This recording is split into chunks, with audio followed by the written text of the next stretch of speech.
Ang lihim ni Lisa, Episode 3, Ang digmaan ng puso. Alam ko na, alam ko na ang tungkol sa inyo. Nanlamig sina Marco at Lisa. Hindi makaimik, hindi makagalaw. Para bang sabay na tumigil ang mundo nila. Tumayo si Lita, hinaharap silang dalawa. Hindi galit ang kanyang mga mata, kundi lungkot na may halong pagkadismaya. Gaano na katagal? Lita, pakinggan mo ako, panimula ni Marco. Wag, pagputol ni Lita, itinaas ang kamay. Kay Lisa ko gustong marinig. Gaano na ba katagal, Lisa? Niyakap ni Lisa ang sarili, nanginginig. Ate, mahal ko siya. Hindi yun ang tanong ko. 7 buwan. Bulong ni Lisa, hindi matingnan ng kapatid. Parang sinaksak si Lita sa mismong dibdib. 7 buwan. Halos 1 taon na palang may lihim ang 2 taong pinakamahal niya sa mundo. Ang pag-alis. Hindi na nakatiis si Lita. Kinabukasan, nag-impake siya ng gamit.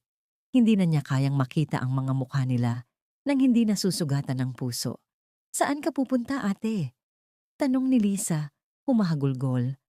Sa malayo, kung saan di ko kayo makikita. Malamig na sagot ni Lita. Hindi siya lumingon. Mag-ingat ka, Lisa.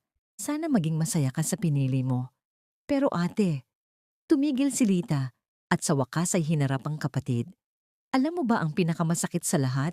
Hindi yung nagkahulihan kayo, kundi yung habang magkasama kayo sa likod ko, nakangiti ka pa rin sa akin tuwing umaga.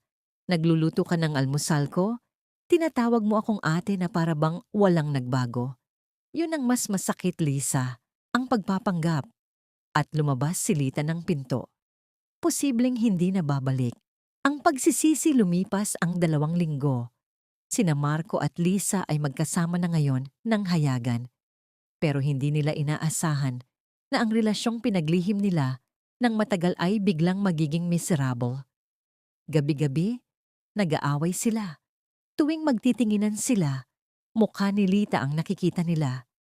Sa tuwing magkakayakap sila, biglang naiisip nila kung nasaan kaya ngayon si Lita. Ayos lang ba tayo?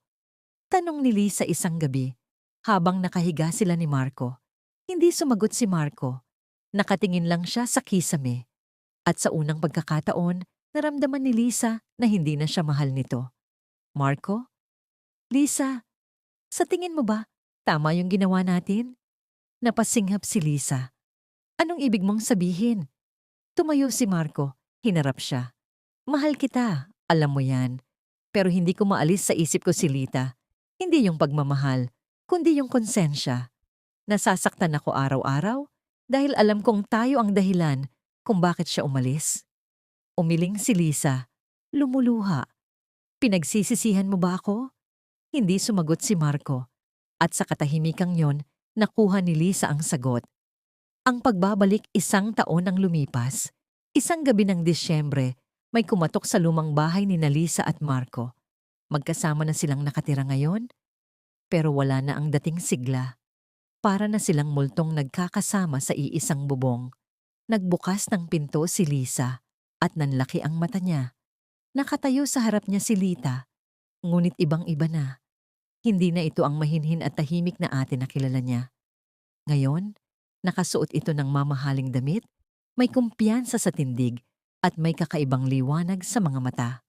Lisa, bati ni Lita, ngiting hindi masukat kung mainit o malamig. Matagal-tagal din. Ate, nasaan ka? Bakit ka?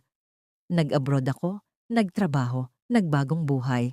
Sagot ni Lita sabay pasok sa loob. Nagtingin-tingin siya sa paligid. Ganito na pala dito? Maayos naman. Saan si Marco? Lalabas lang. Hindi natapos ni Lisa ang sasabihin dahil sa mismong segundong iyon ay pumasok si Marco galing sa kusina. Nagtagpo ang mga mata nila ni Lita at sa tagpong iyon, parehong tumigil ang paghinga ng magkapatid. Ngumiti si Lita, ngunit hindi iyon simpleng ngiti. May dala itong mensahe na hindi agad mabasa. Marco, wika ni Lita, mahinahon, ngunit may kapangyarihan. Matagal na rin. Kumusta?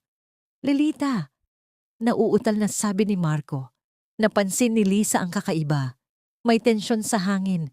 Parang may hindi tama. Bakit ka bumalik, ate? Tanong ni Lisa. Hindi na napigilan ng kaba. Dahan-dahang hinarap siya ni Lita. At sa pagkakataong yon, nakita ni Lisa sa mga mata nito ang hindi niya inaasahan. Hindi galit, hindi lungkot, kundi tiwala. May sasabihin ako sa inyo, simula ni Lita. At sa sino man sa inyo, baka hindi ito madaling tanggapin. Nagkatinginan sina Marco at Lisa. Umupo si Lita sa harap nila, tahimik, mahinahon, at saka nagsalita. Buntis ako. Sabay na napalunok ang dalawa. At hindi ko alam kung sino sa inyo ang ama. Wakas. O simula ng lihim na magpapabago ng lahat. Sino kaya ang ama ng anak ni Lita? Paano ito matatanggap ni na Marco at Lisa? At ano ang tunay na dahilan ng pagbabalik ni Lita? Minsan, ang nakaraan ay hindi mo kayang takasan dahil darating ito sa oras na least expect mo at wawasakin ang mundong pinaghirapan mong itayo.